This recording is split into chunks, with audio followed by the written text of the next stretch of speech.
Welcome to another edition of From the Front Lines, how real estate managers are addressing COVID-19. Our topic today is day-to-day multifamily operations. I'm here with Nathan Miller, President of Rentec Direct, property management software. Nathan, how are you seeing most landlords and managers handling cash payments during the pandemic?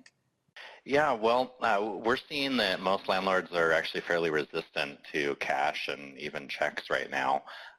They generally are referring tenants when possible just to pay online. Now, granted, on our platform, online payments are free, so it's a fairly easy option to turn to. But there's a few tenants out there. There's some that they don't have a checking account or any way to pay online, so cash is their only option. And what we're seeing landlords have great success in is accepting those via, it's electronically via a service called Pay Near Me. And it's a service that we integrate with, make it available to landlords and property managers so tenants can walk into any 7-Eleven or Ace Cash Express or CVS and they can make their payment there. And the beauty of that is the typical landlord isn't necessarily prepared, with plexiglass shields and protection from a whole bunch of tenants coming in month to month. But if you walk into CVS, they've already set up all those protocols to keep their checkers safe. So it keeps both the tenant and the checker safe in that case. And how comfortable and familiar do you think managers are around the eviction requirements right now? Well, I think all this has happened really, really fast. So I would say the answer is they're partially aware. The reason being is each state and each county and even cities are making up their own rules, and they rushed into it. It happened all of a sudden. And so we saw this happening, and we were getting a lot of requests from our customers, to us about, like, do you know what I'm supposed to do? Can I evict someone, or what is the process? So what we ended up doing is on our blog, we published a guide for every single state with the resources that property managers need in order to find out those answers. Just as an idea of just how different it can be as you're looking across the country, is you can take a state like Alabama. There's no moratoriums in place for evictions there last time I looked. But Arkansas, from a statewide perspective, no moratoriums statewide. However, if you happen to live or have a renter in Little Rock and they get government assistance, then you can't evict there. So then you can go the complete opposite end of the spectrum and look at that place like Santa Monica, California, where they've put a hold on all evictions clear until the end of June, and they've even gone a step further and said after that's lifted, which it can be extended too, by the way, but after that's lifted, then tenants will have 12 months to repay whatever they deferred. So that's from a local perspective. And then there's another layer of complexity because the federal government came in and they said that there can be no evictions on properties with a federally backed loan. Also, no evictions on any Section 8 tenants. So if you happen to be a private landlord, and unless you've obtained private financing or a commercial loan for your property, there's a really good chance that your loan is federally backed, in which case the federal government says you can't process an eviction for a failure to pay. So that's all talking about just payment-related evictions, and that's what most evictions tend to be, is payment-related. But if you happen to have, almost anywhere in the country, if you happen to have a reason where a tenant has violated their lease that's not payment-related, then those evictions typically are still allowed. However, a lot of courts are closed. So it's really challenging, and it varies state by state and city by city at this case. So it's good, just to check with your local resources. You can look on our blog and look at those state guides and find out what's current, because it also changes every week. And how are you seeing maintenance requests continue to be handled when social distancing is still mandated?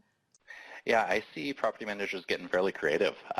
We've had property managers telling us that they're doing Google Duos with their tenants. So if someone's reporting a leaky sink, the property manager wants to make sure it really is leaking, or they want to check out how severe it is.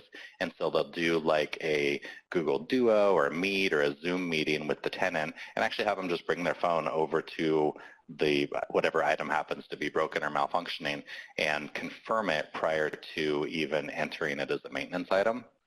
And then they're kind of making decisions. What I typically see is the smaller items right now are being deferred for the most part, and then larger items and stuff on the outside of the house, they can still be handled by service professionals. In pretty much every area, you can still get a heating or air conditioning contractor. They're fully operational right now, and they're willing to go out and take care of the major stuff. And what impacts are you seeing when residents cannot pay rent? Well, that's a huge one. The short answer is it's super impactful. There's tons of really good information and also lots of bad information that's circulating out on everywhere. But I pay attention to the internet a lot, so tons of good and bad information out there. One piece of information I saw that was very valuable that I think kind of puts a lot of this into perspective is the National Apartment Association. They released, it was a very simple graphic that showed a dollar bill, and it showed like how much does a landlord actually keep of that. And when you look at it, basically 39%, or sorry, well, that percent, yes, but 39 cents of every dollar goes to pay a mortgage. 27 cents goes for maintenance and employees and repairs and utilities and such. 14 cents goes to property taxes. 10 cents goes to large expenses like replacing the roof and heating systems. And that means the landlord, they're only keeping 9 cents. And of that 9 cents, no, they still have to pay their own taxes. So really, they're keeping 5 cents. And when you look at a $1,000 rent payment, that means the landlord actually keeps $50. So when rent can't be paid for 1 month or 2 months, you have to consider that the landlord, it might take 1 or 2 or maybe even 3 years of on-time full rent payments for the landlord to be able to make up that difference. So that has a huge compounding effect on specifically the local economy, but it could go national if things drag on. Because if a landlord's unable to pay their mortgage, there's a chance of the house going back to the bank, getting repossessed. That means the tenants have to move. It also means, a potential, another housing market crash in the future if that happens to a lot of landlords. It also means that maintenance related items aren't getting addressed. And if the landlord isn't receiving rent in order to pay to fix the leak or fix the broken heater, those are not getting taken care of. They're getting deferred, which not only is bad for the tenant, but it's a loss of, it hurts local jobs as well, because a lot of tenants also work for these same contractors that would go and fix these. But if that can't happen, it can't happen. Also taxes, are a big one. If the landlord can't afford to pay taxes, that's school revenue and police and fire and even road revenue. So a lot of things don't happen when rent doesn't get paid, and it trickles down a lot, or rather it trickles up a long ways. So quite impactful. Could you talk a little bit about how payments have shaped up over the last few months during this pandemic? Yeah, so we're comparing a lot of it to March, because March was a very stable month. Nothing had really happened as far as shutdowns or layoffs at the beginning of March. So when you compare like April to March, there was about 17% fewer rent payments that came in. And we're looking at May now, and May is actually really similar to April. We're showing about a 2% uptick, so about 19% fewer payments have been received in May compared to March. Now, we look at it from a payment perspective to get some real statistics, and that differs a little bit from what maybe the national media is reporting, because I keep hearing this 30% number out in the national media. They're saying 30% of rent payments are overdue or late. And that may be true, and they're basing that on factual data, but what they're forgetting to mention is it's very normal for 10 to 15% of tenants to pay rent late every month, even when there's not a coronavirus, pandemic out there.